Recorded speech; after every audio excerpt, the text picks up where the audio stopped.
Hello, Connecting Point. I'm very grateful to be able to join you this week as we look forward into our text in 2 Samuel. We'll be looking at chapters 8 and 9 this week. And before we get right into our text, I'm going to start with a table talk question and have you think about and discuss what is an example of success that you have had. And then as a follow-up, how do you respond generally to success when you have success or when you see success in those around you? So take a few moments and discuss, get the brain working, and then we'll get into our text. Last week, we went through 2 Samuel 7, and we read about the extraordinary covenant that God made with David. And 2 Samuel 7 is quite possibly the most pivotal chapter in the whole Old Testament, connecting the Abrahamic covenant to the Davidic covenant, and then going on into the New Testament when the coming of Jesus. But we see this extraordinary promise to David that God will establish David's house through David's son Solomon, but also then through David's line into eternity. And of course, that promise is fulfilled through Jesus. So I'm very interested then in the next two chapters, because 2 Samuel 7 is such this important pivotal moment where God makes this promise to David. So how is David going to respond? What are his actions, and what do we read about him following receiving such a promise? So in 2 Samuel 8, we get the story of David's success in establishing Israel as the kingdom of Israel and David's kingdom. At this point in David's reign, Israel would be at the largest size it has ever been in history and cover the most territory and be at its strongest point. So we read right from the beginning, verses 1 and 2, that David defeated the Philistines and the Moabites. And it's worth taking a moment just to pause to note the magnitude of these victories, particularly the Philistines. If we recall the story of David and Goliath, Goliath was the giant Philistine soldier that David defeated to rescue the Israelites way back when he was just a boy. But now as king, he leads Israel into finally defeating their long-standing enemy. The Philistines had given Israel trouble for centuries at that point and often dominated the Israelites. Now David has established his dominance. And then we read too how the Moabites were made to bring tribute to David, and just further stating David's strength and growing strength. In verses 3 to 8, we read about David conquering the Syrian alliance. And this point, it really establishes David's kingdom and fulfills that promise that was made to God made to Abraham back in Genesis about the land that was promised to him. And we also read about trophies that are taken in these victories, and David ensures that they become testaments to God's work through David. And likewise, as we continue in verses 9 to 14, we read about the glory of David's kingdom. Now, not every surrounding nation in that time was hostile to Israel.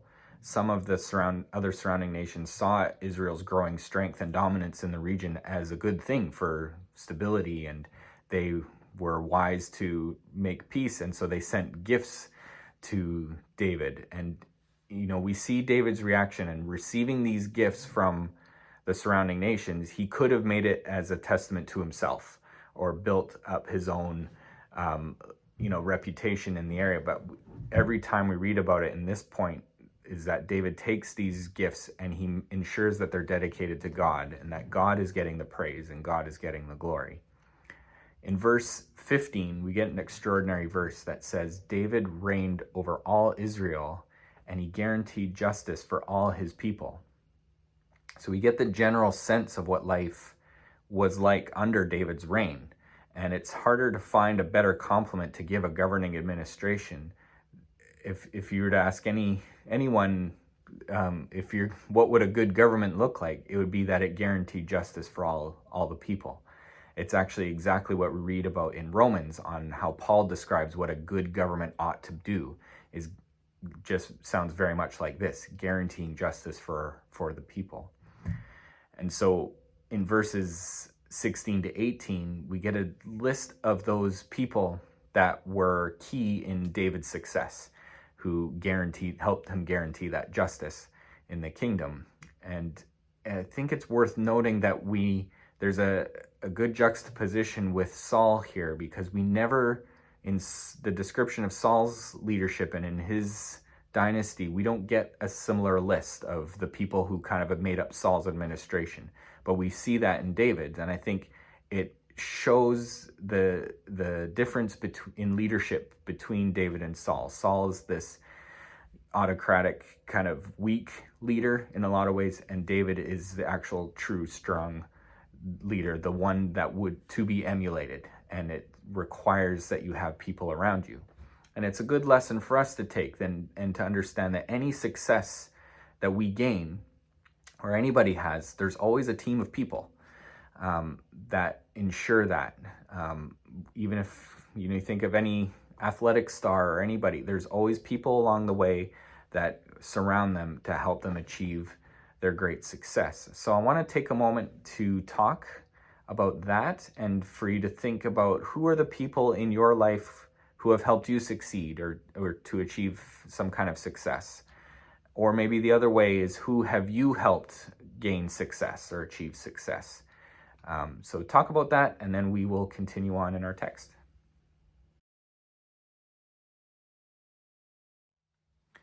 There's two things in life that really help reveal one's character, or maybe help you learn about your own character, is examining your response to moments of failure and moments of success. And in moments of failure, we look for how do you respond with bitterness, with victim mentality, with self-pity, and get kind of haughty and blame others, or do you respond with being able to learn from that experience, on putting on resiliency, and with humility, and being able to do better the next time? Whether it's through a personal moral failing or failing that maybe wasn't even your fault. You just strove for something and it just didn't work out for whatever reason. But how do you respond in those moments? And on the other side then, how do we respond in moments of success? Do we become arrogant and entitled and boastful and even ruthless to those around us who maybe haven't achieved the same level of success? Do we lord it over them and dominate them? Or do we stay humble and become grateful and encouraging, and even use our success to elevate others around us? And so in chapter 8, we learn more about the character of David in how he responded to his great success. And David knew that his success was not of his own making, that all the glory and praise belonged to God and not to David. So in the next chapter, we read now a story of David's great mercy, and we learn something more about his character in this chapter. Now, at this point, David's kingdom is firmly established. His strength has never been greater, and he's got all this power. And what did we read in verse 1 is that he asks a very kind question. He's looking to help someone else, and not just anyone else. He's actually looking to help someone in the family of Saul. Now, Saul had made himself an enemy of David, and it was customary in that time and place for the new king of a new dynasty to wipe out anyone connected with the prior dynasty. Now, David goes against this custom, and instead he looks for an opportunity to show kindness. And there's a real lesson in here for us today. Not that we're looking to wipe out our rivals, but we do have a custom in our culture and society today on how we are expected or even should treat those who maybe have wronged us, or how who might be a rival or an opponent. And we can rationalize that, well, this is just the way you do it. This is how our culture does. But we read in David that how he went against the grain of the time and decided to show kindness because that's what is right.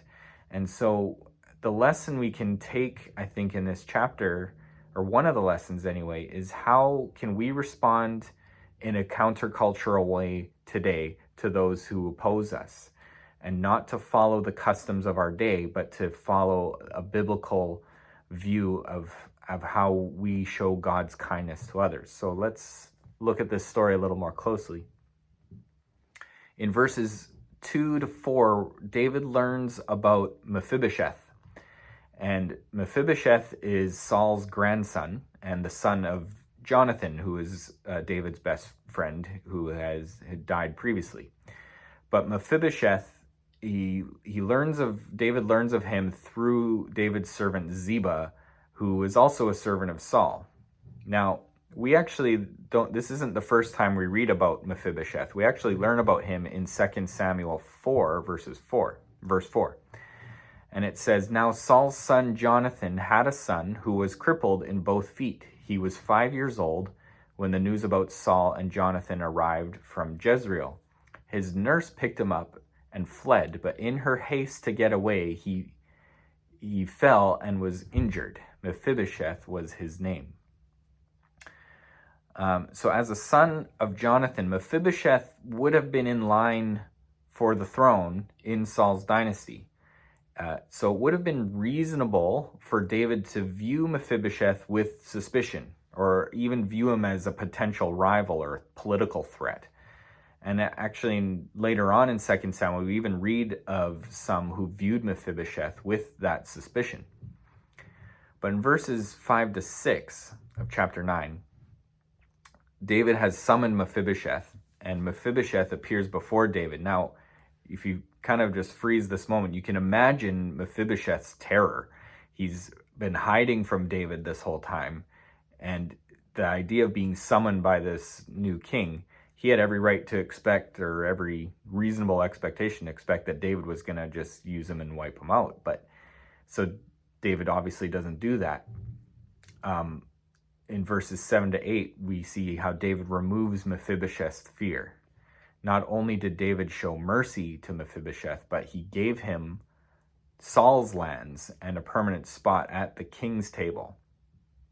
Now, this picture of Mephibosheth being invited to sit at the table of the king, we cannot help but see a similarity in Jesus' promise to his disciples in Luke 22:30, when Luke invites the disciples to eat and drink at his table in heaven. In verse 8, we have an extraordinary verse that says, "Then Mephibosheth bowed and said, 'Of what importance am I, your servant, that you show regard for a dead dog like me?'" Now, let's rewind a bit back to chapter 7, where we get the picture of God making his covenant promise to David. And what's David's reaction? In 2 Samuel 7:18, it says, "King David went in, sat before the Lord, and said, 'Who am I, O Lord God, and what is my family that you should have brought me to this point?'" I don't think it's a stretch to see the parallel there, the similarity in the response that David had to God when God invited David in. And then when David invites Mephibosheth to his table, Mephibosheth has the same humble response, "Who am I that you would think of me this way?" In verses 9 to 12, we see that not only has David removed Mephibosheth's fear, he's given him lands, he invites him to the table, but now he also assigns servants to work the land he gave to Mephibosheth. Remember, Mephibosheth he's got bad feet, he can't really move very well, so he probably needs help to work the land. David assigns those servants to give him a comfortable life. And so in verse 13, David fulfills that promise to Mephibosheth. Now, as we read this story, there's kind of two perspectives I want to look at. So first, if we put ourselves in Mephibosheth's position, this story is a great picture of the kind of grace that God shows us. If we think of ourselves in Mephibosheth's shoes here, as we compare ourselves, or as we relate to God, we can view ourselves as hiding and helpless and fearful when our king comes calling. Our king seeks us out before we seek him. We see that the king's grace is based on a covenant, and the king returns to us that which we lost when we were hiding. And we are given the privilege then of sitting at the king's table. Now, on the other way to look at it is by putting ourselves in David's position. So it gives, again, this story gives us a great picture of how we ought to treat those who would typically, be our enemies or rivals or opponents. And we see that in David's position, we seek out our potential rivals, but not for revenge, but to bless them. That we ought to seek out the poor, the weak, the lame, and we ought to bless them. And that we bless others more than they deserve. And that we bless others not for our sake, but for another's. And that we must show the kindness of God to others. So this is the challenge we see as we apply this story to our own lives. So we're going to end with one final table talk.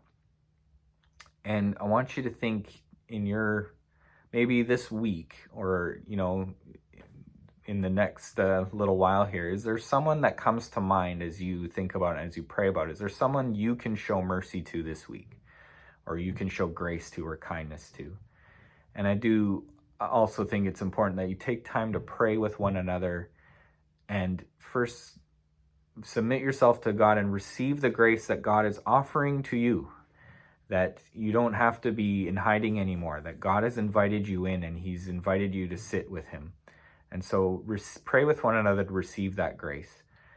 And then also pray that we would be willing and humble to show God's kindness to others as we go forward. So again, thank you for letting me join you and for going through this text. I hope you are blessed this week, and we'll talk to you next time.